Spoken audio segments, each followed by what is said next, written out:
Meus irmãos, graça, paz e misericórdia da parte de Deus e do Senhor Jesus Cristo alcance todos os meus irmãos, todos nós.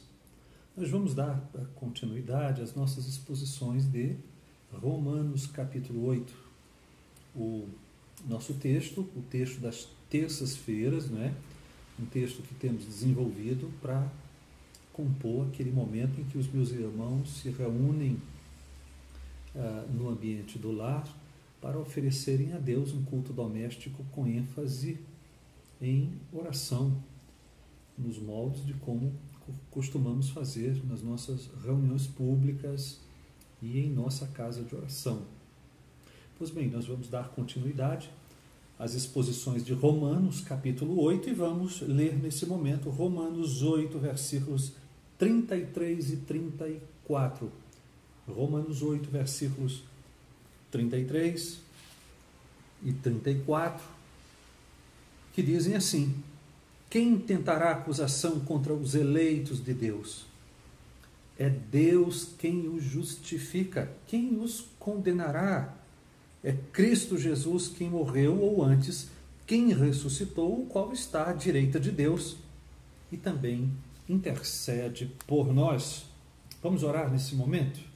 Senhor, nós te buscamos nesta hora e o fazemos com aquele propósito constante de sermos auxiliados, abençoados pelo Senhor através da Tua palavra. Nós queremos ouvir a Tua voz sem interrupções nem disfarces. Queremos a Tua palavra simplesmente, Senhor. E mais que isso, queremos ser úteis ao louvor da Tua glória. Por isso nós ainda rogamos a Ti que Tu nos dês de volta os cultos públicos, os cultos de adoração do Teu povo. Nós oramos em nome de Jesus. Amém e amém.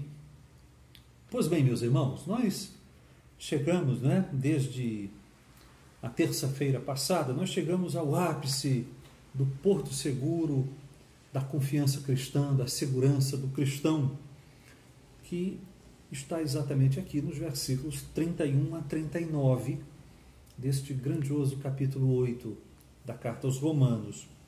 O parágrafo inteiro, eu digo os versículos 31 a 39, como já adiantei aos meus irmãos em momento anterior, eles são uma conclusão a que se deve chegar a partir das verdades que já tinham sido destiladas ao longo do capítulo, sobretudo a partir do versículo 18.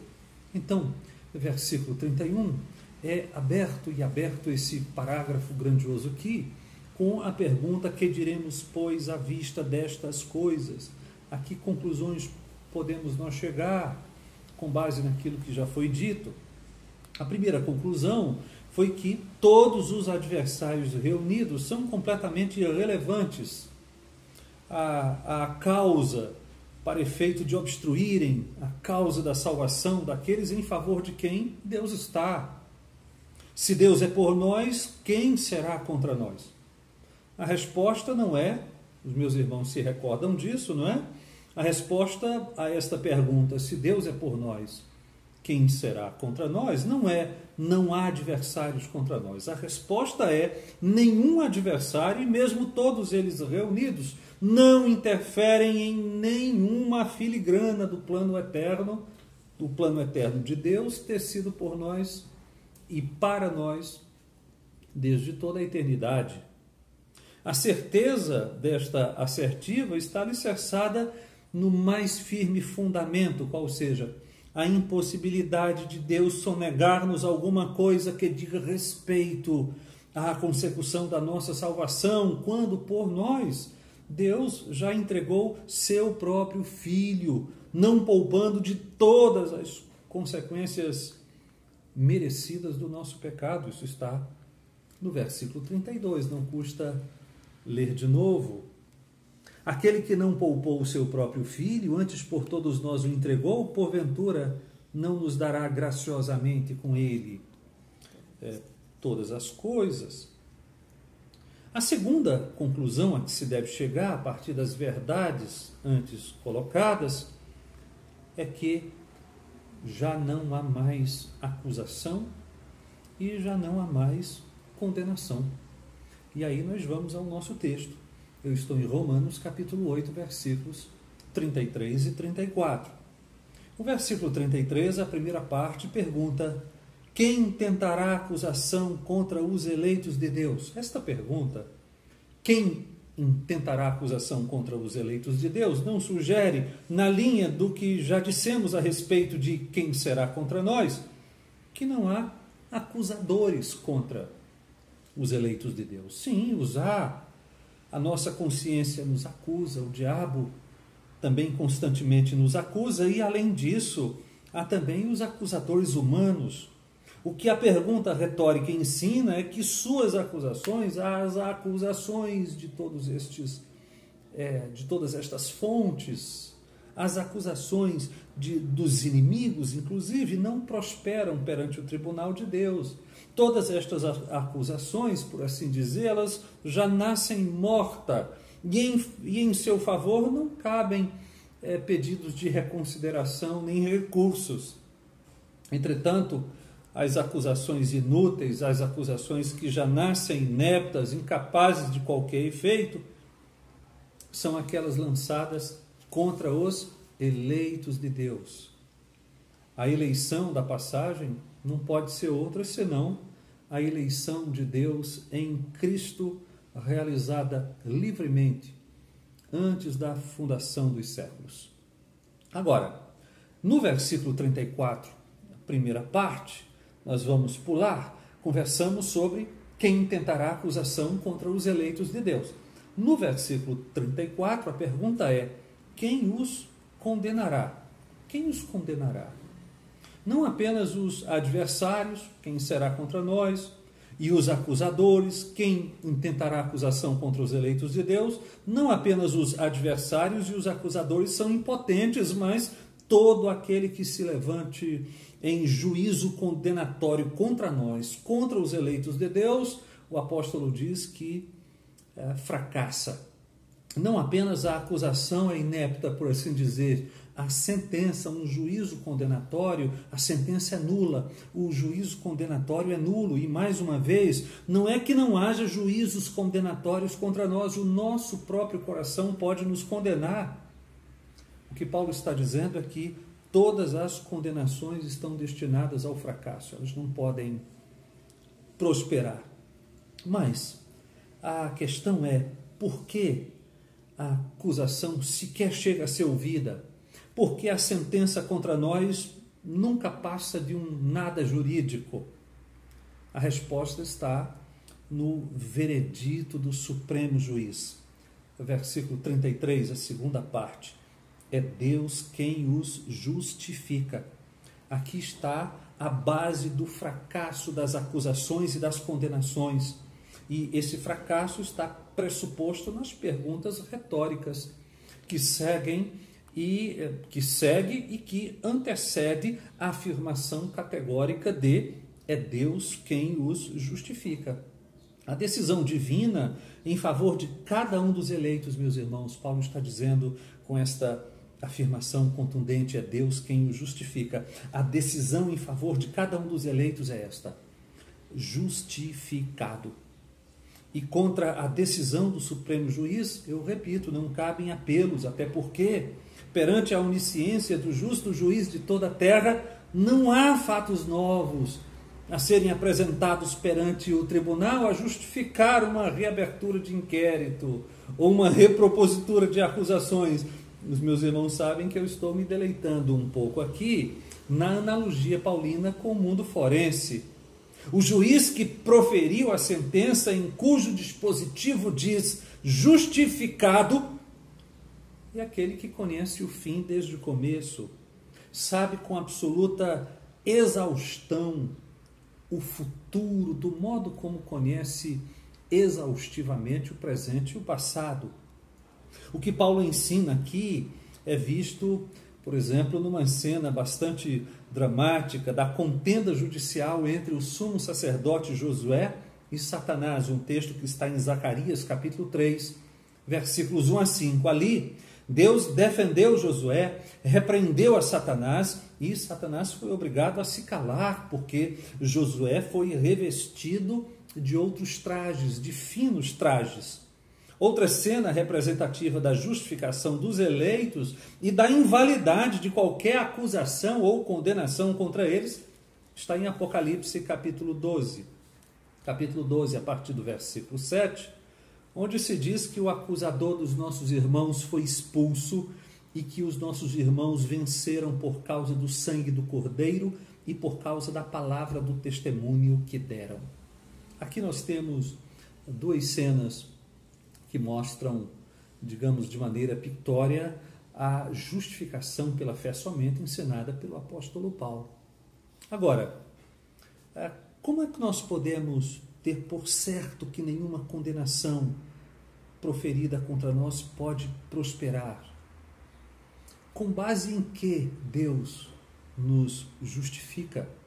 E isto me parece, esta resposta me parece aqui, presente no versículo 34, segunda parte, onde se diz: é Cristo Jesus quem morreu, ou antes quem ressuscitou, o qual está à direita de Deus e intercede por nós. Eu vou ler de novo: é Cristo Jesus quem morreu, ou antes quem ressuscitou, o qual está à direita de Deus e também intercede por nós. Alguns comentadores discutem sobre se aqui nós teríamos uma pergunta do apóstolo Paulo, mais uma, ou uma afirmação. Vamos imaginar que vamos ver nesta passagem do versículo 34, segunda parte, uma pergunta, e nesse caso, Paulo estaria dizendo, em continuação a quem nos condenará, ele estaria perguntando: é Cristo Jesus? É Cristo Jesus que nos condenará? De fato, Jesus poderia nos condenar, porque ele é quem exercerá o justo julgamento final, conforme nós encontramos, por exemplo, em 2 de Coríntios, capítulo 5, versículo 10. Importa que todos nós compareçamos perante o tribunal de Cristo. Então, alguns entendem que o apóstolo está continuando as suas interrogações. Quem nos condenará? É Cristo Jesus? Então, nesse sentido, a passagem diria basicamente isto, não é? Como é que ele nos condenaria se foi precisamente ele que morreu por nós, ressuscitou por nós, ascendeu por nós e hoje intercede por nós? Quem nos condenará? É Jesus? Mas como? Se foi ele que morreu por nós, que ressuscitou para a nossa justificação, que ascendeu a sua glória junto com a glória do seu Pai e hoje vive a interceder por nós. Aquele que poderia nos condenar foi precisamente aquele que realizou a base da nossa justificação. Bem, mas, de todo modo, não importa se nós vamos ler o versículo como uma interrogação ou se vamos ler da maneira mais tradicional, como uma afirmação, é assim que está na revista e atualizada, não é? O fato é que nenhuma condenação prospera contra nós, culpados da natureza, nem Deus nega a sua justiça ao justificar pecadores. Por qual razão? Porque Deus condenou o nosso pecado no homem Jesus. Então, não importa como nós vamos ver o versículo 34, segunda parte.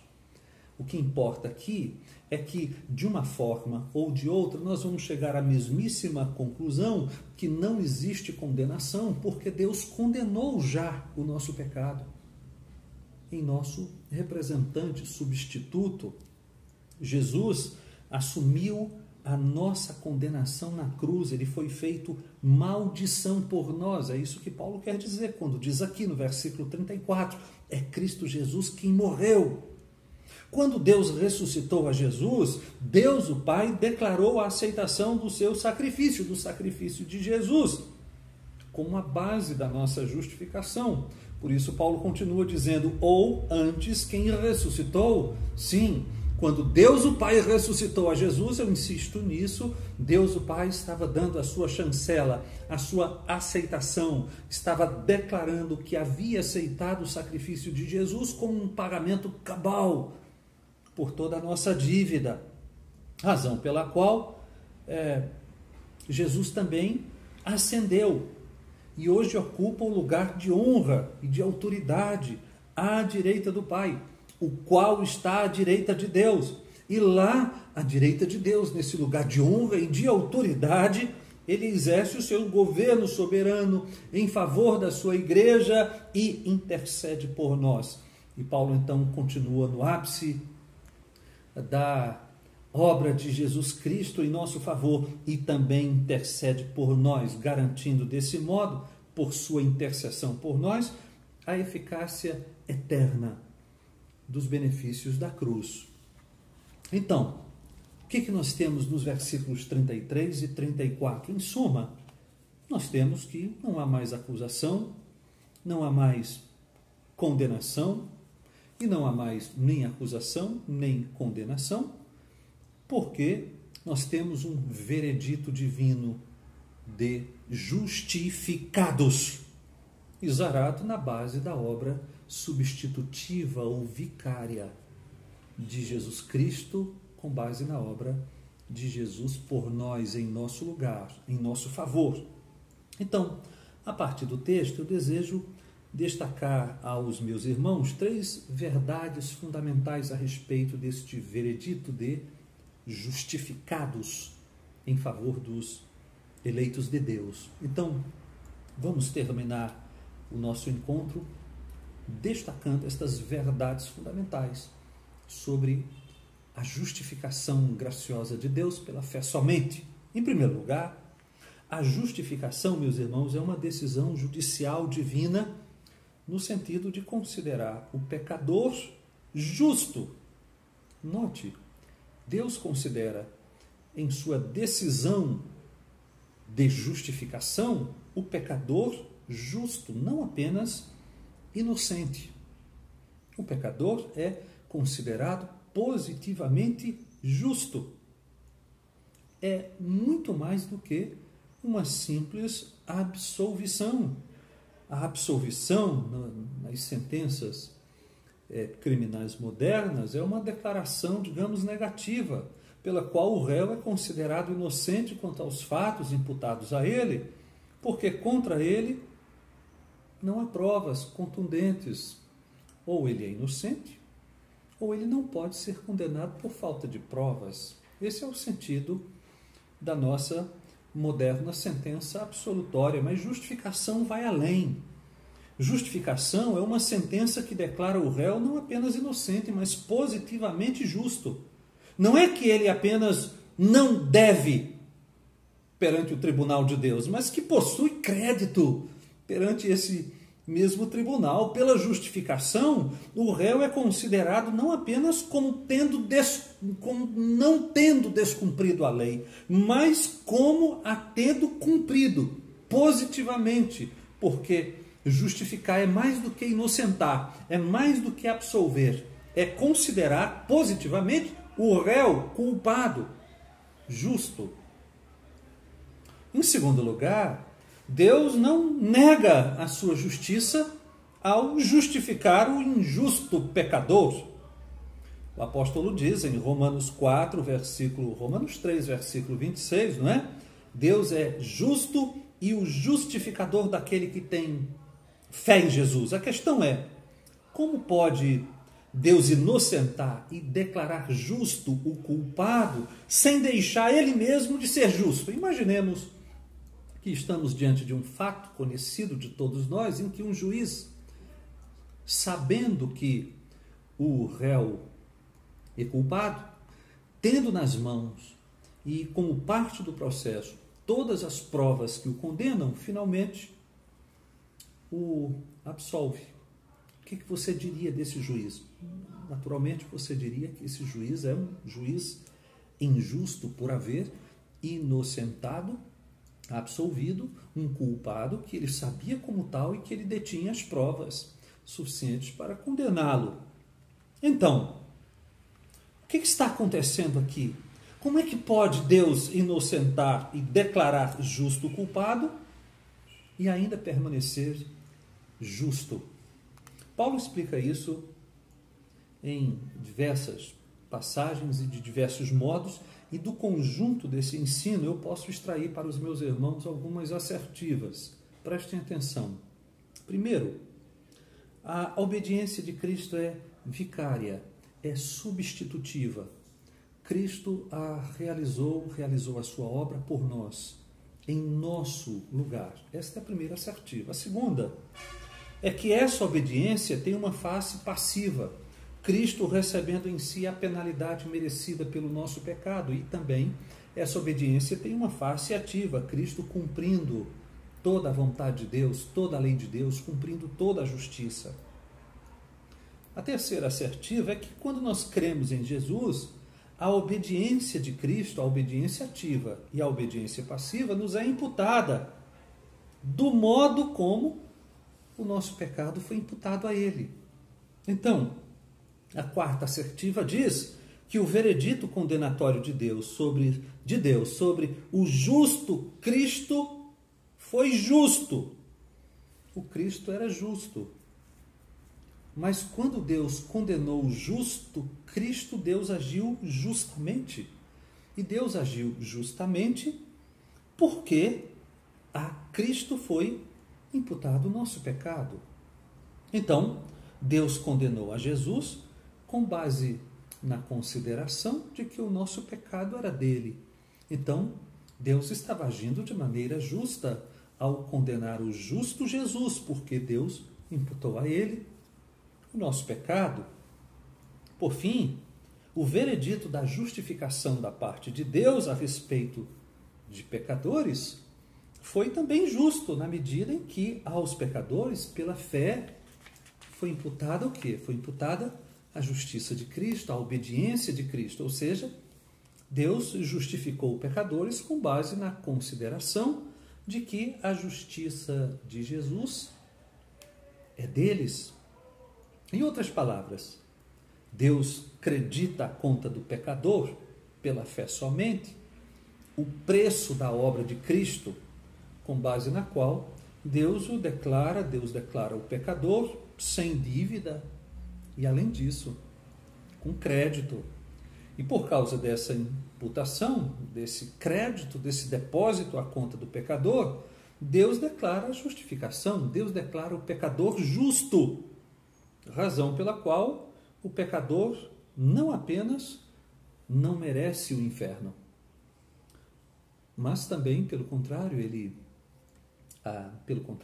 além disso, ele merece o céu.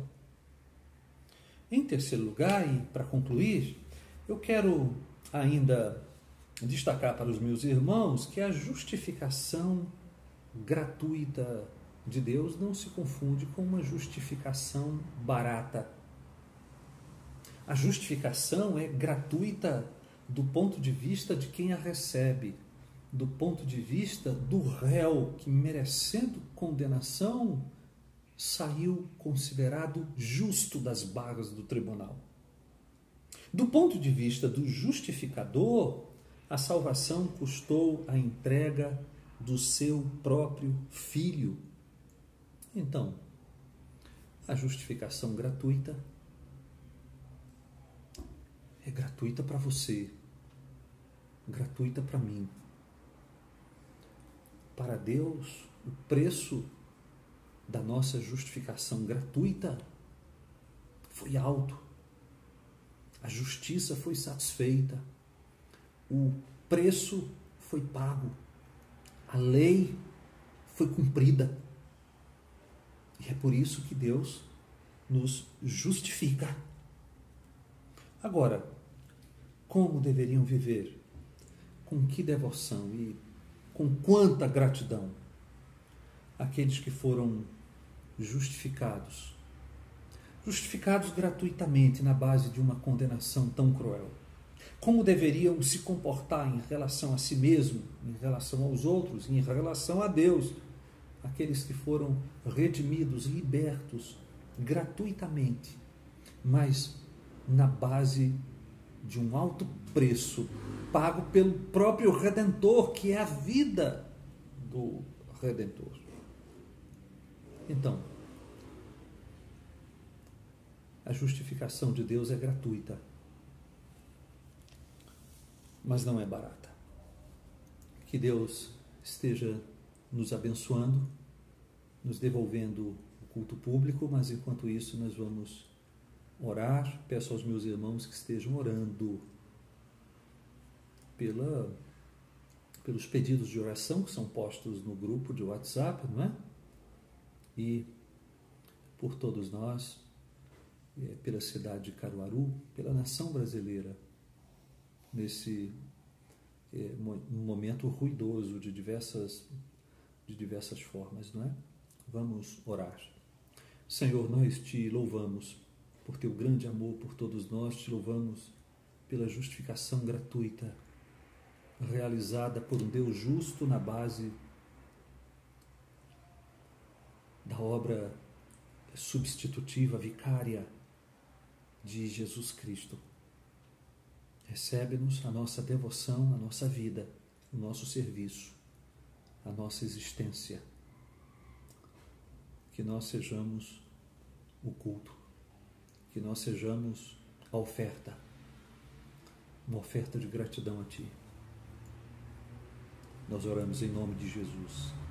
Amém. E amém, meus irmãos.